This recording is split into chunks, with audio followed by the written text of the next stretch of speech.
Mon nom est Marie-Michel et je suis chargée de projet pour Cultive le partage. Aujourd'hui, on explore la taille des arbres fruitiers. Nous allons découvrir comment le faire, quand, mais surtout pourquoi il est essentiel de faire cet entretien à chaque année.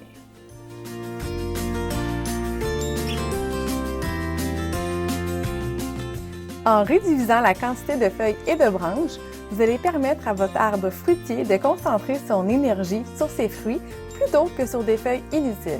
Le résultat sera satisfaisant, vous aurez de plus gros fruits et ils seront d'autant plus savoureux. Êtes-vous convaincu? Qu'est-ce que vous diriez qu'on aille voir mon collègue Camille qui est présentement en train de tailler un arbre? Allons-y! Voici Camille, notre chargée de projet en agriculture urbaine. La première étape consiste à faire le tour de votre arbre pour bien évaluer le travail. Il est important de bien identifier les branches à couper car il faut faire bien attention de ne pas retirer plus de 25% de notre arbre. Ici, on voit Camille qui évalue les branches à couper en considérant l'arbre dans son ensemble. Il a même repéré un champignon à retirer pour assurer une meilleure santé du poirier. Bien vu Camille! Il n'était pas évident à trouver lui! Lorsqu'on effectue la taille de notre fruitier, il est important de garder en tête qu'on veut créer un puits de lumière. On veut faire entrer le plus de lumière possible à travers le feuillage.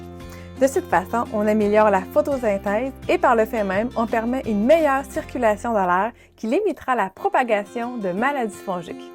Pour ce faire, on doit se positionner au milieu de l'arbre et retirer les branches qui se situent de 30 à 60 cm du tronc principal pour bien le dégager.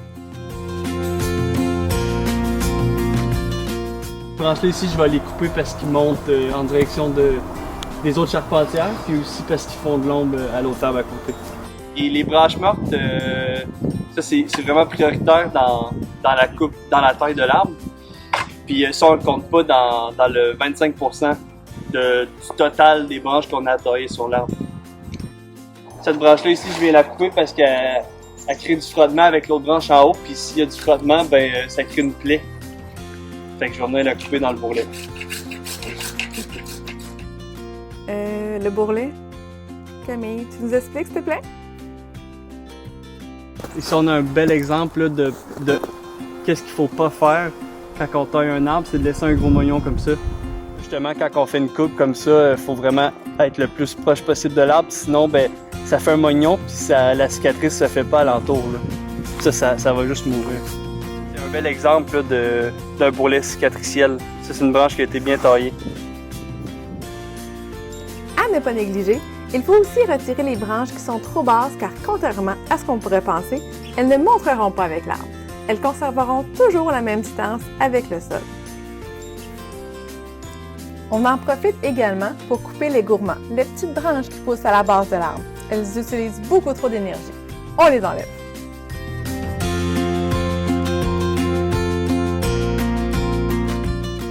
Désolée pour les frileux, mais la meilleure période pour effectuer cet entretien est de la mi-février à la fin mai, s'il ne fait pas trop chaud. Il faut éviter que votre arbre sorte de la dormance et que la sève ait commencé à circuler. Voilà! J'espère que vous en savez désormais plus sur la taille des arbres et si vous avez besoin d'aide, n'hésitez pas à contacter Camille à la brouette. Joyeux printemps à tous!